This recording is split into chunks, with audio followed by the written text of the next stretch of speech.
This afternoon here on BBC Radio Lancashire. The time now, 6.5 past 11. Hello and welcome along to the August edition of the Lancashire Drift. This month we keep it in the family, so to speak. Derek Stanton is in conversation with George Birtill, who's been writing for the Chorley Guardian since 1934, and the music is provided by his son Godfrey. Well, George first told Derek how he started writing all those years ago. Looking back, I think the credit must, in the first place, go to two old aunts of mine who lived in Wimslow, and I wrote a letter to them every week describing goings-on in my native Leyland.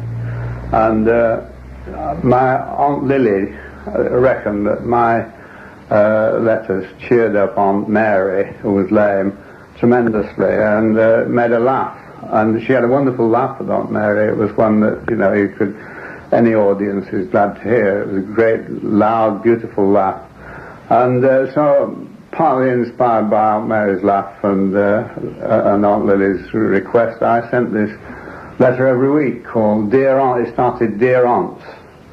And I found myself allegro moderato, whatever for. I don't know, but of course my idea was to make everything humorous.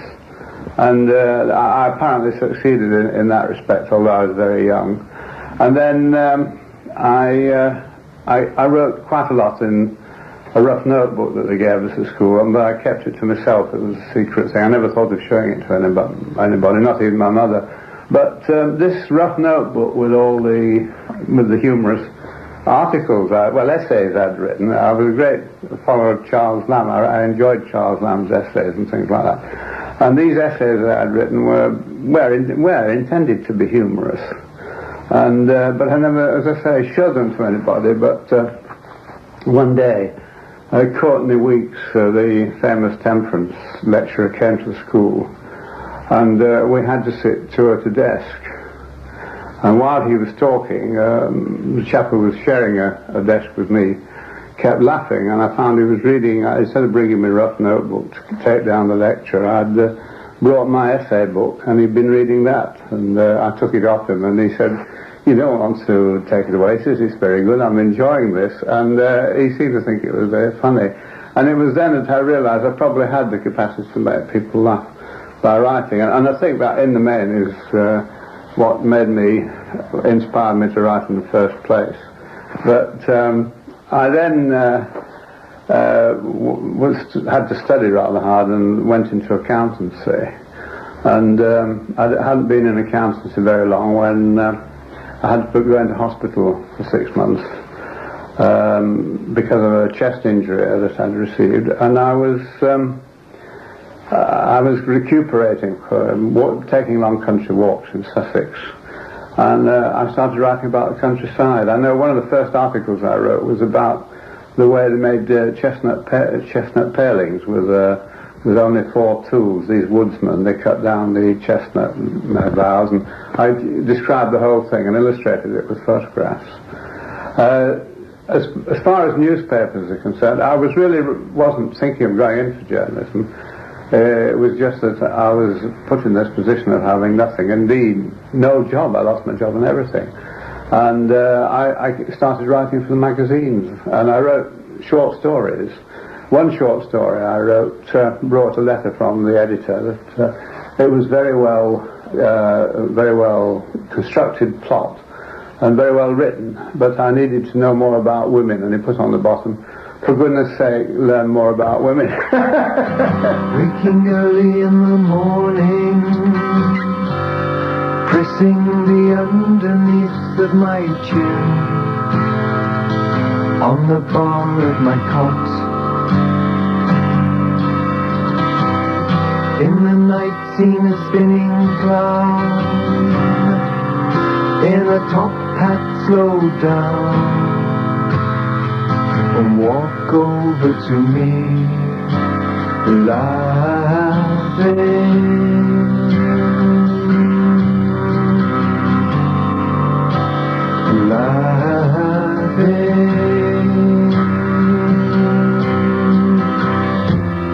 First memories.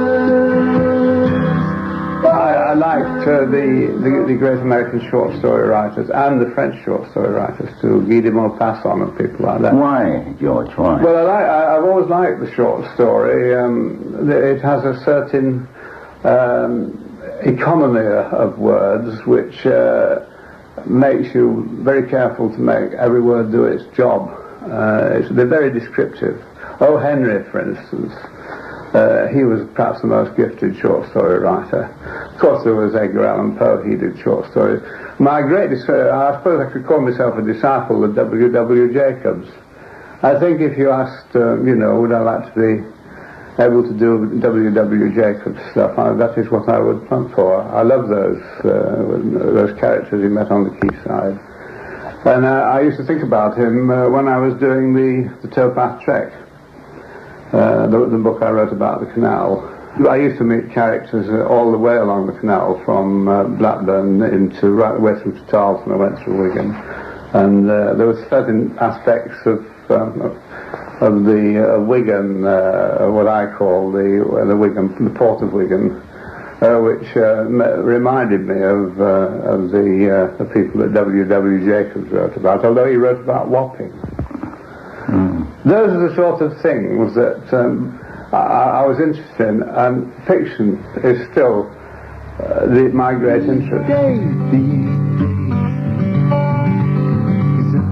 Think back to what I lacked in trust.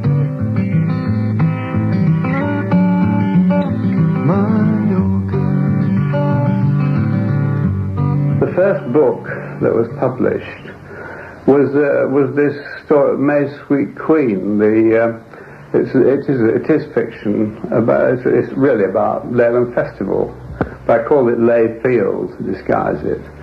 And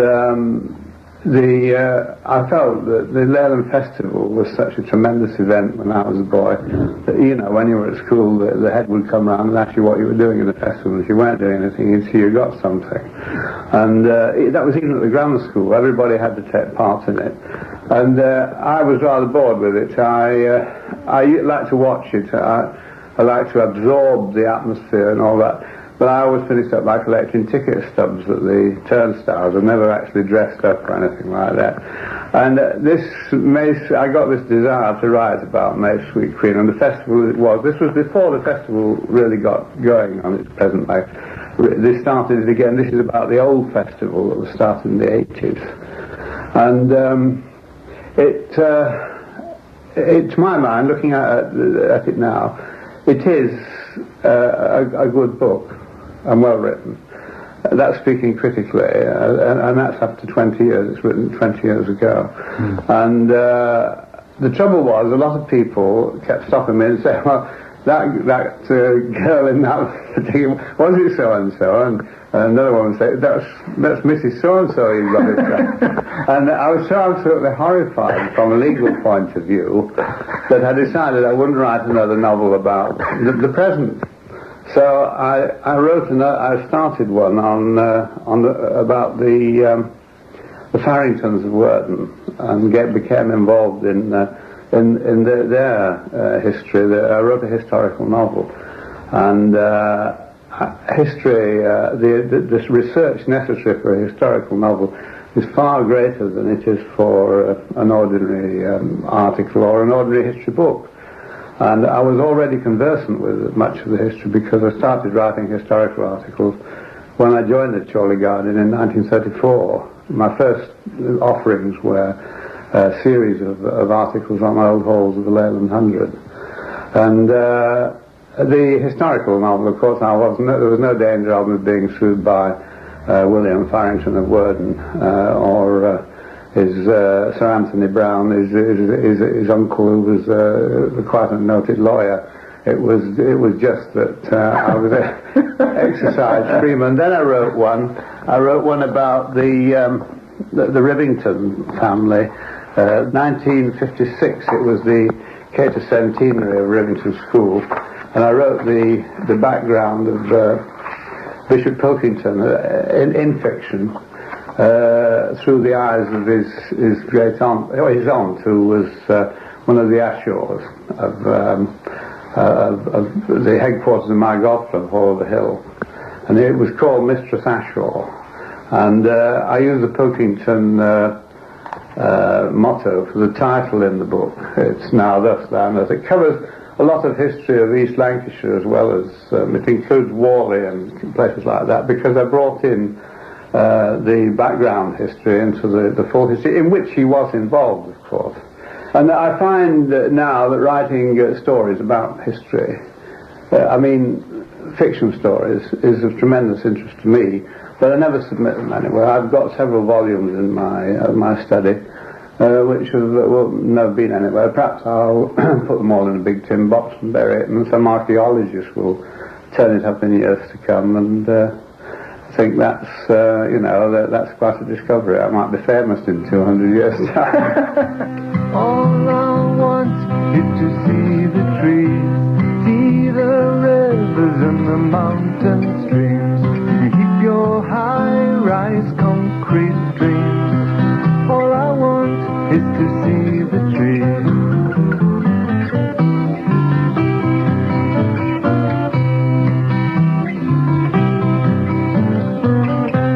51 years I've been writing for The Guardian, yes. You must have had a very interesting life with it, George. Really. Well, the thing is, a lot of these books and things, for instance, are the byproduct.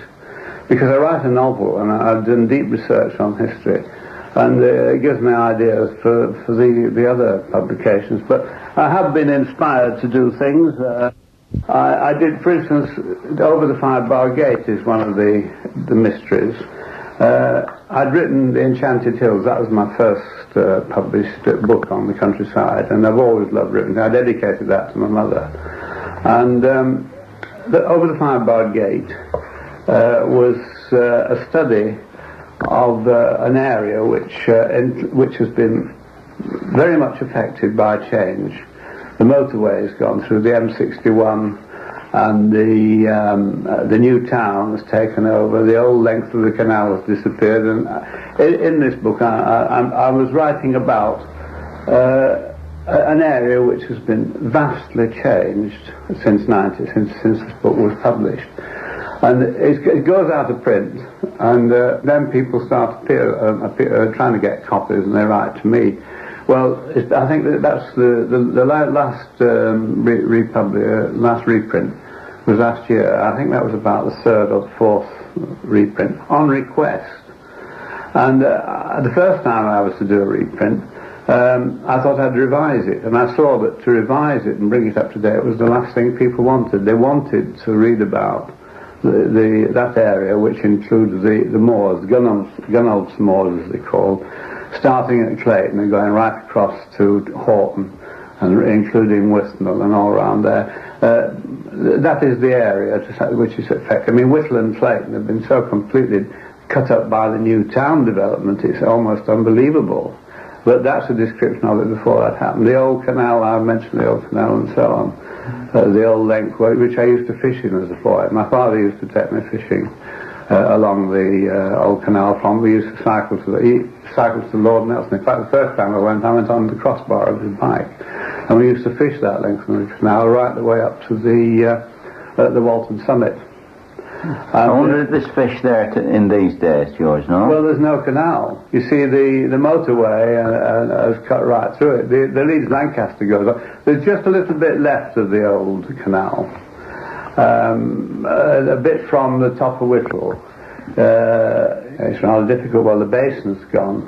What was called the summit or something, wasn't it? Well, the summit's gone. That's the Walton summit. It disappeared. Did the canal run to this summit? Yes, it went to this summit.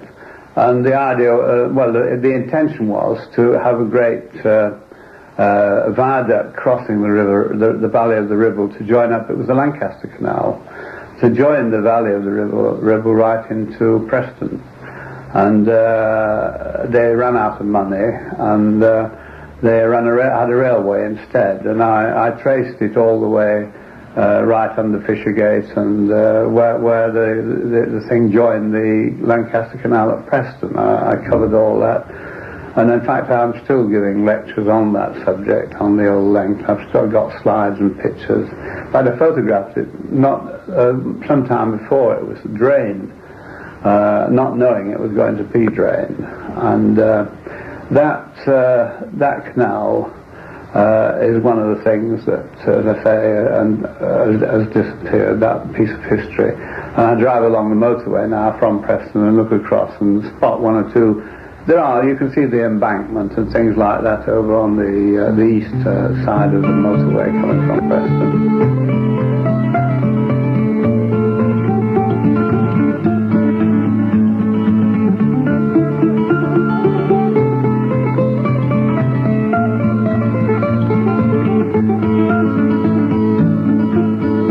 The books that I've written on the countryside have been for one purpose, and that was to preserve it. And I may say that I've had no royalties whatever from any books. I've never required them, I've never asked for them, and my desire has really been propaganda, and they give me a lot of pleasure. I think the thing that I found very moving was when I was asked to go and see a lady in Ashton in Makerfield, round Wigan. They call it Ashton. But she was almost totally paralysed with arthritis. And the editor of the paper, the Post Chronicle as it was then, the evening paper, said, would I go and see her? And because a relative had said that she thought so much of my books on rambling that she'd like to meet me. And she told me that when she read my rambling books, she felt she was walking again. You must have met many characters then. Oh, a great many, yeah. Do any spring to mind? I suppose there are a lot of them. I think probably the weirdest one was when somebody wanted to take my photograph up on the Withmore Moor. And I said, what do you want to take my photograph for? He said, because you're the writer of all these books.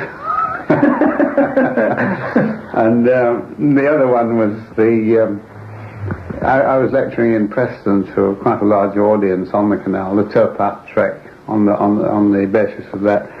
And somebody questioned, I'd said there were 7 locks at Johnson's Hill, where the Leeds-Liverpool joins the old lake. You see, the canal, curiously enough, the canal that goes through Chorley and Whittle, it was originally the Lancaster Canal and started at New Springs at Wigan. And then the Leeds-Liverpool joined it at New Springs with the 23 locks that bring it up. Well, there's a perfectly level section of canal without any locks at all from the top lock at Wigan to the bottom lock at Whittle. And the bottom lock at Whittle, the 7 locks take you up to the Leeds-Liverpool section. But that section from New Springs at Wigan to Whittle Springs, as they call it at Whittle, was the old Lancaster Canal, and of course it went straight on, and they annoyed Rennie by asking him to join up with the Leeds-Liverpool. Actually, he was the builder of the canal. But this chap at this lecture, he said I got the number of locks wrong. So I said, how many are there then? He said there are 4, and it went through my mind. I never counted them. See, I spent my boyhood chasing up and down around. I mean, Whittle Hills, it was a walk from there, and we loved it. And it was almost a regular Sunday afternoon walk, either that or going around Runshaw and Exton. And the following day, I was a bit concerned that this had happened, and it was in the book and everywhere. So I went to the locks, and I counted them right the way up one at a time. And when I got to the top lock, there was a man in a cruiser, quite a nice cruiser, and I said to him, how many locks have you come up? He said, I don't know, there seems to be a hell of a lot of them. So I said, well, there are 7. I told him, I said, I'll tell you this with some satisfaction. And I told him why. And he said, well, he must not have read George Birtill's Towpath Trek. And he had it on his cruiser. It struck me that I daren't say to him, that's me.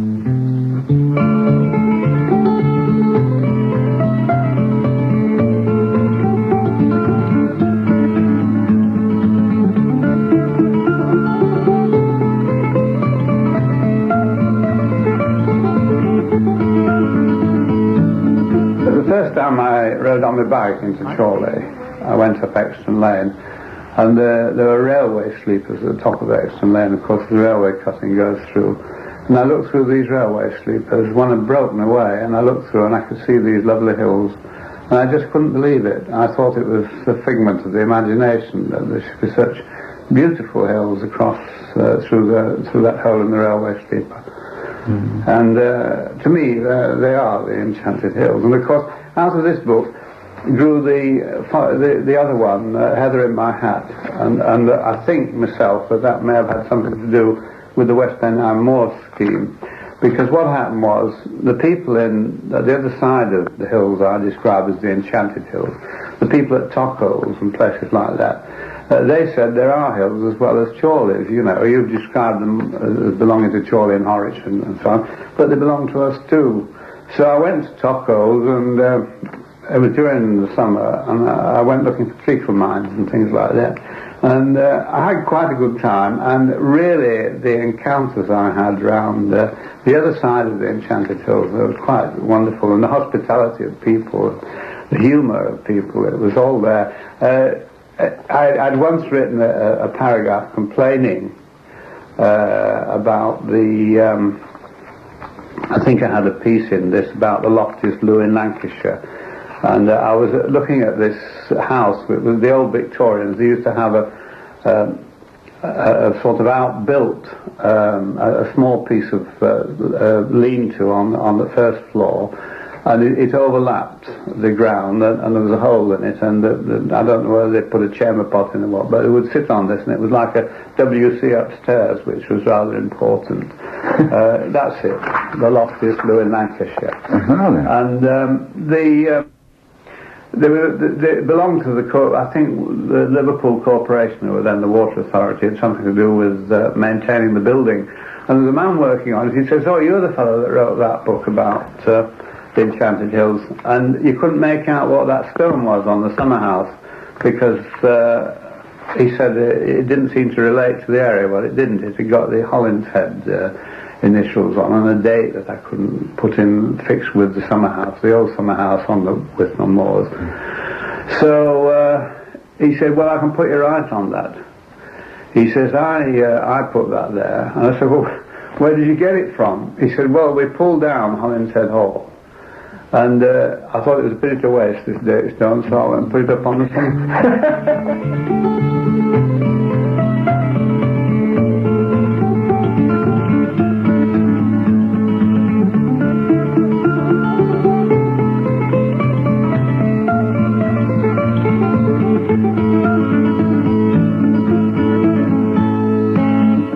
Been away a while from the hometown pubs and clubs, from the friends of good time memories and the girls of old flame love.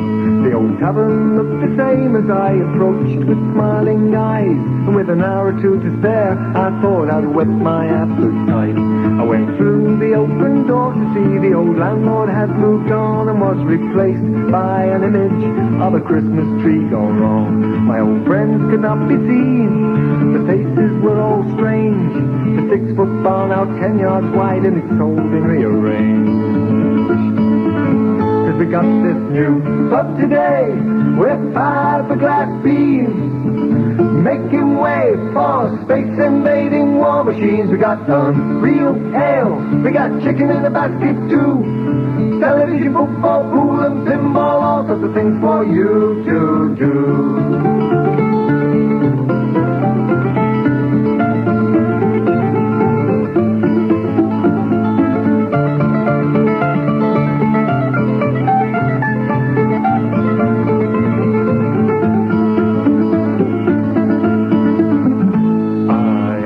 Topless barmaid, when was all this done? She said, "I'm free at 10:30 if you want to hang on." This lively conversation became a steady drone. My eyes wandered round this place I once regarded home. Well, there was oak, it's now plywood, and mahogany's now chipboard, and everything's covered in orange plastic, 'cause it's all they can afford. In this new pub today, with fiberglass beams, making way for space invading war machines. We got unreal ale, we got chicken in a basket too. Television, football, pool and pinball, all sorts of things for you to you. But today, we're fiberglass beams, making way for space invading war machines. We got unreal ale, we got chicken in a basket too. Television, football, pool and pinball, all sorts of things for you to do.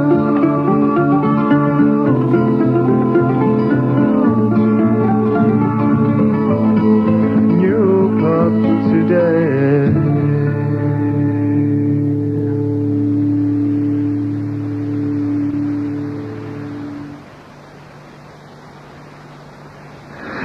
Certainly interesting listening to that particular track of music, if you listen to the lyrics. Anyway, if you didn't quite catch them all, you can hear the programme again on Tuesday evening on Radio Lancashire, and that'll be at 6:35. Well, just before It's on the Merthyr Express, yes. But that's not a Merthyr accent, is it? No, it's a Lancashire accent. But you've come to work here permanently, you hope? Yes, I hope so, yeah. And what kind of photographs do you